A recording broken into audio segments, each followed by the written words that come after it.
Alright, let's dive into this because there's a lot more here than just return dates for Liverpool's stars.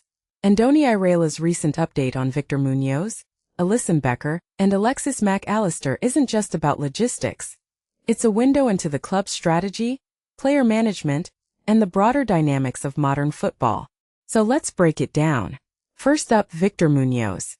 Personally, I think what makes this really interesting is how Liverpool is handling a World Cup winner joining their ranks.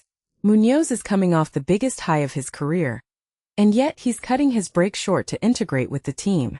In my opinion, this speaks volumes about his professionalism and Liverpool's culture. What many people don't realize is that adapting to a new club, especially one as high-profile as Liverpool, isn't just about physical fitness. It's about understanding the system, the teammates, and the expectations. If you take a step back and think about it, this could be a make-or-break moment for Munoz. Will he slot in seamlessly, or will there be growing pains? It's a detail I find fascinating, and it raises a deeper question. How much does a player's mental state matter when transitioning to a new club after a major tournament? Now let's talk about Alisson Becker. One thing that immediately stands out is how his return aligns with the team's schedule. He's back from the start, which in my opinion is crucial for a goalkeeper.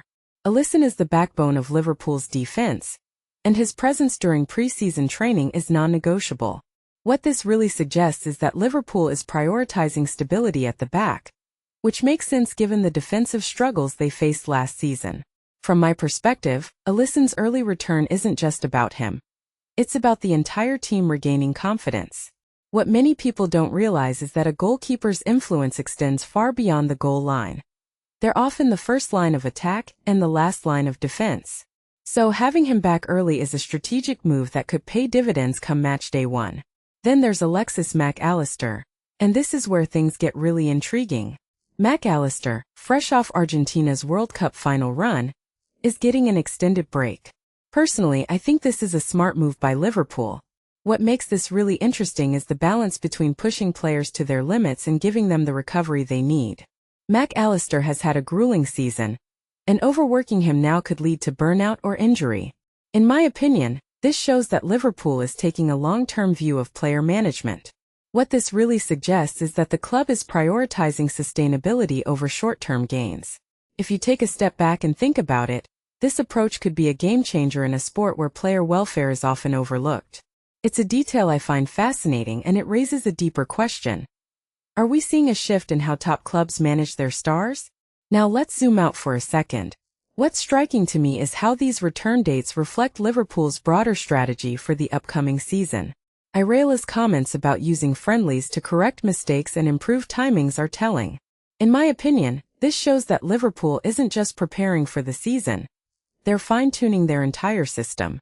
What many people don't realize is that pre-season isn't just about fitness. It's about building chemistry, testing tactics, and identifying weaknesses. From my perspective, this is where championships are won or lost. If you take a step back and think about it, the work being done now will determine how Liverpool fares in the high-pressure moments of the season. It's a detail I find fascinating, and it raises a deeper question. How much of a team's success is determined before the season even starts? So here's my closing thought. These return dates aren't just about when players show up. They're about how Liverpool is positioning itself for the future. Munoz's eagerness, Alisson's early return, and Mac Allister's extended break all tell a story of a club that's thinking strategically, both on and off the pitch. Personally, I think this could be a defining season for Liverpool, and these small details are going to play a huge role. What do you think? Are these moves going to pay off? Or is Liverpool taking a risk? Let me know in the comments below.